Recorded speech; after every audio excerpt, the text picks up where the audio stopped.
haddii uu dhaawac gacanta kaaga yaalo dhaawacaasi aad isku daydo inaad urisid marka koowaad maskaxdu way diidaysaa marka labaad jirka ayaa u ogolaanaya maskaxda inay aqbasho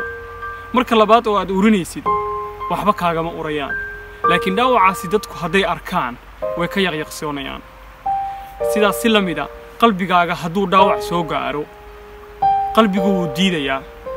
waxaana uma dulqaadan karo dareen wuxuu ku muujinayaa qalbiga ah in dhibta uu dareemayo uusan u dulqaadan karin laakiin maskaxdu waxa ay ku qasbaysaa in uu u dulqaato maskaxduna waxa ay kugu qasbaysaa cidda qalbiga kala jabinaysa inaad mar walba ka fikirtid fiidiyogan oo dhammaystiran waa kula wadaagayaa waa saaxiibka Shaahid Baysaani daawasho wanaagsan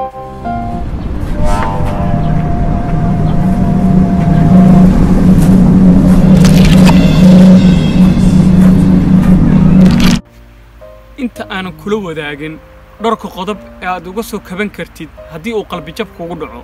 waxaan rabaa talooyin yariisa inaan kula wadaago oo ah taasoo kuu sahlaysa haddii aad xiriir ku jirtid ama aad doonaysid inaad xiriir samaysid inaad mar walba niyadda ku haysid talooyinkaas waxaa ka mid ah marka hore inaad fahantid horta shukaansigu waa isbarasho xiriirkuna waa inta aad wada hadlaysaan ama aad isku fahmaysaan waqtiga qorshe waxa qorshe idii ah waayo qorshe marka aad leedihiin waxa idii sahlanaanaysa mar walba inaad qorshahaasi ka fikirtaan waxaan saddexda u soo qaato waxa ay tahay shukaansi qofa 2 sano taqaan hadaa tiraado waa shukaansanayna wali fahanku waxaad moodaysaa shukaansigu waa isbarash qofka marka aad numberka kala qaadanaysaan ama aad isbaranaysaan baa la yiraahdaa shukaansi xiriirna waxa la yiraahdaa marka xiriir oo idin ka dhaxeeyo qofkaani oo aad muddo wada socoteen qorshana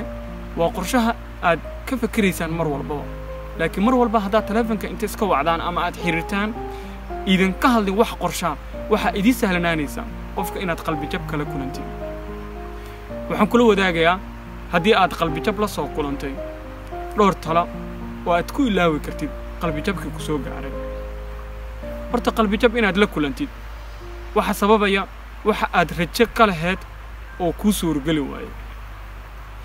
wax aad ratay in naftaada hanato oo aad heli weysid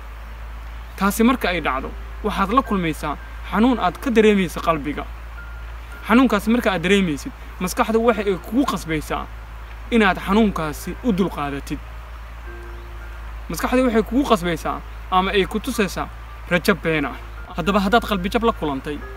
ama aad ka baqaysid inaad qalbi jab la kulantid marka hore ka fikir waqtigaaga sidaad u maareyn lahayd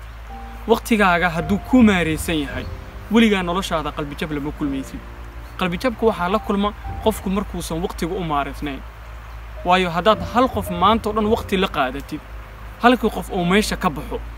waqtiga aad qofka la qaadanayso waqtigii wuu iskeenayaa markuu waqtigu iskeeno wax aad qabatid baa garaweynaysaa marka aad waxa qabatid garaweysidna waxa imaanaysa marka inaad qofkii ka fikirtid mar walba maskaxdaaduna ay ku jirto haddaba qalbi jab hadaa la soo kulantay number 1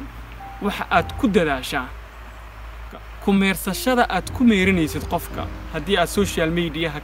ka daba isticmaalaysid inuu sawir soo dhigo inuu wax soo qoray aad ku mashquulaysid taa jooji haddaba waayo taasi waxay ku sahlanaanaysaa maskaxdaadu mar walba inay walaac iyo murugo iyo walwal ay dareento ay ku mashquusho waayo qofkaani waxa laga yaabaa farxadiisa goonida ah inuu wato adiguna waxa laga yaabaa inaad farxad wadin oo aad ku mashquulsan tahay qodobkaasi ku dadaal waayo qofka hadaad mar walba ku meereysatid mar walba qalbi jabku waxaan ahaanaysaa qof la noolaado qodobka labaad waxa aad qortaa waxa aad ku wanaagsan tahay iyo waxa aad ku xun tahay kala garashada labadaasi waxa ay ku sahlaysaa